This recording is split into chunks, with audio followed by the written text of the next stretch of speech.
Sejak reformasi, Undang-Undang Dasar tahun 1945 telah mengalami 4 kali amandemen yang bertujuan memperkuat demokrasi, menegakkan hak asasi manusia, dan membatasi kekuasaan presiden. Namun, kini ada wacana untuk melakukan amandemen lagi. Pertanyaannya, apakah ini langkah yang tepat?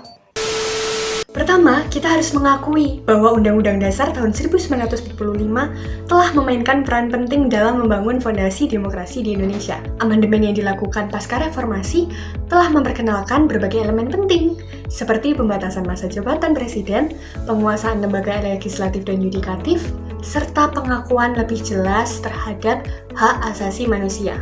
Semua ini menunjukkan bahwa Undang-Undang tahun 1945 mampu beradaptasi dengan kebutuhan zaman dan memperkuat sistem demokrasi kita. Namun, meskipun telah banyak kemajuan, tantangan baru terus muncul seiring dengan perkembangan zaman. Salah satu tantangan utama sekaligus isu krusial adalah masa jabatan anggota DPR yang dapat dipilih berkali-kali seumur hidup. Meskipun masa jabatan mereka hanya 5 tahun. Pendukung amandemen termasuk saya berpendapat bahwa hal ini perlu diatur lebih ketat untuk mencegah penyalahgunaan kekuasaan dan dominasi politik oleh individu atau kelompok tertentu.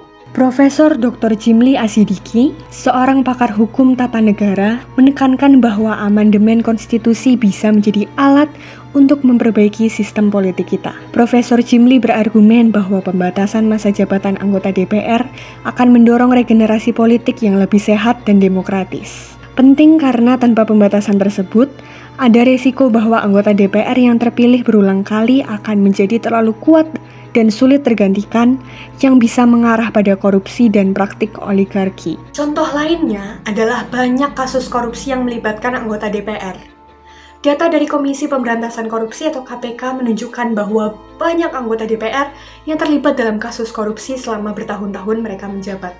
Hal ini menunjukkan bahwa kekuasaan yang terlalu lama dipegang oleh individu yang sama dapat mengarah pada penyalahgunaan wewenang dan korupsi yang sistematis. Dengan adanya batasan masa jabatan, kita dapat mengurangi resiko tersebut dan mendorong lebih banyak orang dengan ide-ide segar dan intensitas tinggi untuk berpartisipasi dalam politik. Di banyak negara maju, pembatasan masa jabatan anggota legislatif sudah diterapkan dan terbukti efektif dalam menjaga dinamika politik yang sehat dan demokratis. Di Amerika Serikat misalnya, berdasarkan informasi dari Congressional Research Service, meskipun anggota Kongres tidak memiliki batasan masa jabatan, namun ada kesadaran publik yang tinggi terhadap pentingnya regenerasi politik. Hal ini tercermin dari tingginya tingkat pergantian anggota legislatif dalam pemilu. Disclaimer, amandemen konstitusi harus dilakukan dengan sangat hati-hati. Kita harus memastikan bahwa setiap perubahan didasarkan pada kajian mendalam dan kepentingan bangsa secara keseluruhan, bukan demi keuntungan segelintir pihak. Amandemen tidak boleh dilakukan secara tergesa-gesa atau hanya demi kepentingan politik sesaat.